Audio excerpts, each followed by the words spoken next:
my name is Puja करायत. Welcome back to my channel Science with पूजा करायत. इससे पिछली video में हम टॉपिक एनर्जी कवर कर चुके हैं. आज हम एक नया टॉपिक स्टार्ट करेंगे and the name of the topic is power. So power की डेफिनेशन क्या है ये जानने से पहले हम ये एग्जांपल देख लेते हैं. हम क्या करेंगे, हम करेंगे कंपैरिजन हम करेंगे in old man and between a young man. तो हम ये मान लेते हैं किसी काम को करने में a young man takes 10 minutes, ठीक है, but the old man takes 20 minutes to do that work, ठीक है. सो क्या दोनों का रेट ऑफ वर्क सेम है? नहीं, दोनों का रेट ऑफ वर्क सेम नहीं है. जो ओल्ड मैन है वो धीरे धीरे कर पा रहा है काम as compare to young man. तो हम ऐसा कह सकते हैं the rate of doing work of a young man is more than that of an old man है. अगर देखा जाए कौन कितनी जल्दी काम कर पा रहा है, तो सेम काम को करने में यंग मैन को 10 मिनट्स लग रहे हैं लेकिन ओल्ड मैन को 20 मिनट्स लग रहे हैं. तो यहाँ पे पावर से हम क्या समझते हैं? Power is defined as rate of doing work. So power की डेफिनेशन क्या है? The rate of doing work is known as power. ठीक है, पावर क्या है? वर्क डन अपॉन में टाइम. पावर क्या है? Work done divided by time. Work done की यूनिट क्या होती है? जूल. और टाइम की यूनिट क्या होती है? जूल पर सेकेंड. अगर ऐसा यूनिट की बात करूं, ऐसा यूनिट आप लिख सकते हो, ऐसा यूनिट होगी जूल पर सेकेंड या फिर वॉट. ऐसा unit of power is what. अब वर्क डन हमारा किसके इक्वल होता है? एनर्जी के इक्वल भी होता है. सो पावर को हम ऐसे भी लिख सकते हैं, power is equal to energy consumed divided by time taken. So दो तरीके हैं पावर निकालने का. अगर आपके पास वर्क डन है, आपको टाइम दिया गया है, तो आप पावर निकाल सकते हो. कैसे? वर्क डन को डिवाइड करो टाइम से. अगर आपको एनर्जी दिया हुआ है तो आप एनर्जी को डिवाइड करो टाइम से, तो भी आपका क्या निकलेगा? पावर. एंड यूनिट पावर की क्या होगी? वॉट. अच्छा, इस पिक्चर में ये जो साइंटिस्ट आपको दिख रहे हैं, इनका नाम है James Watt.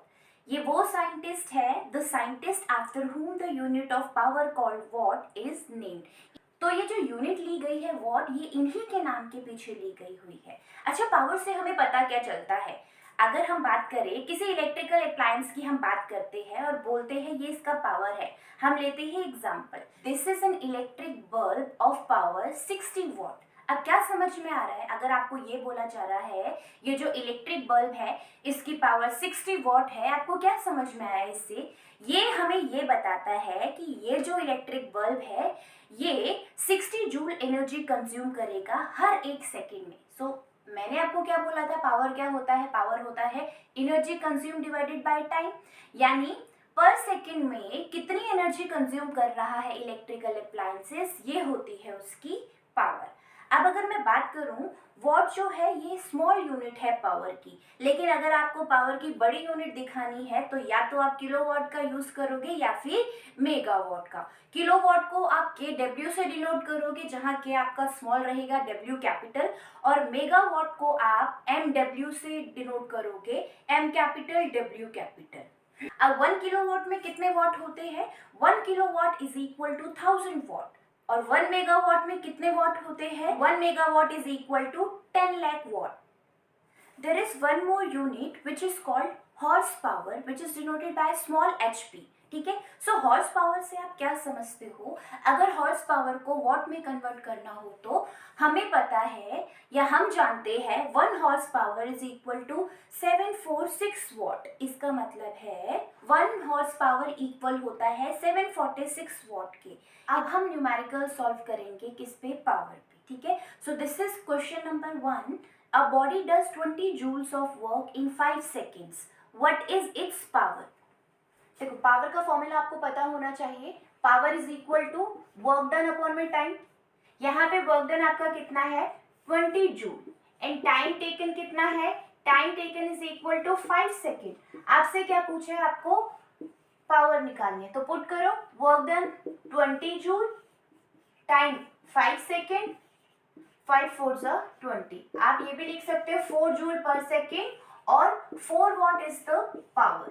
So the power of this body is 4 watt. Now this is question number 2. What is the power of a pump which takes 10 seconds to lift 100 kilogram of water to a water tank situated at a height of 20 meter? देखो, आपको power निकालने को बोला है. Power होता है work done divided by time. यहाँ पे आप निकालोगे work done by the pump in lifting the water against the gravity, ठीक है। सो वर्क डन जब अगेंस्ट द ग्रेविटी निकालोगे तो वर्क डन का फॉर्मूला क्या होता है, mgh, where m is mass, g acceleration due to gravity and h is the height. ये आपको पता है, ये आपको पता है, मास आपको पता है ना। सो मास आपका कितना है, मास आपका 100 kg है, g हम लेंगे, एक्सेलरेशन ड्यू टू ग्रेविटी हम लेंगे 10 मीटर पर सेकेंड स्क्वायर एंड हाइट आपका है 20 मीटर। बस इसको इस फॉर्मूले में पुट करो, आपका वर्क डन निकल जाएगा। सो m की वैल्यू कितना है, 100 मल्टीप्लाई 10, हाइट है 20, 2 multiply 10 raise to power 4 joule. This is work done.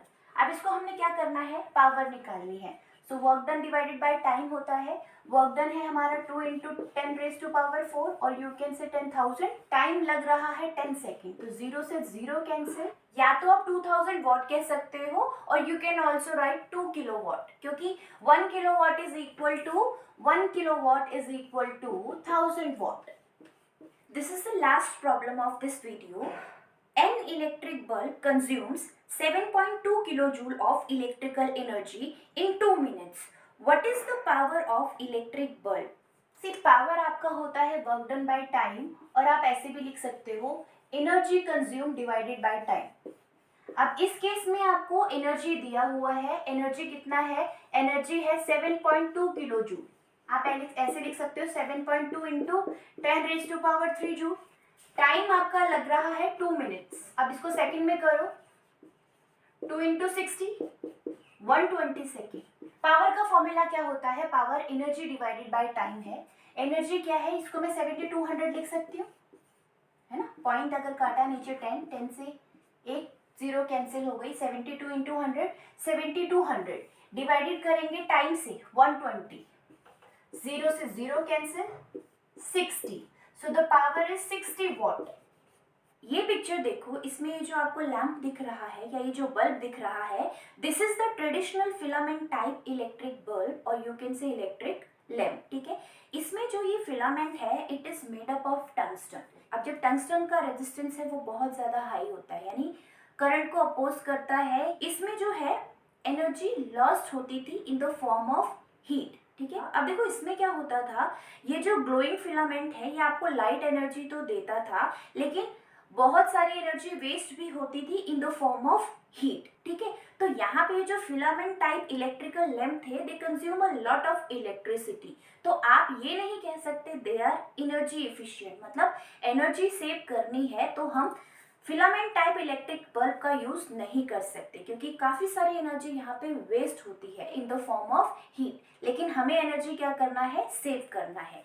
तो ये जो पिक्चर्स आपको दिख रही है अब, these are compact fluorescent lamps, short form में इन्हें कहा जाता है CFL।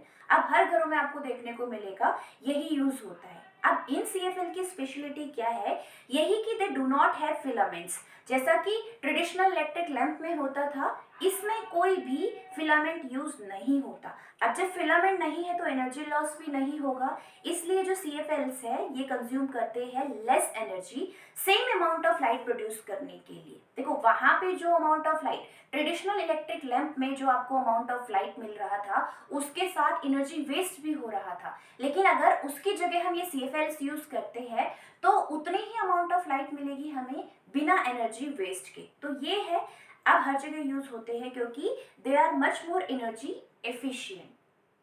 सो आज की वीडियो में बस इतना ही। आई होप ये वीडियो आपको पसंद आई होगी। अगर ये वीडियो आपको पसंद आए तो वीडियो को लाइक एंड शेयर करें एंड चैनल को सब्सक्राइब करें। Thank you for watching this video.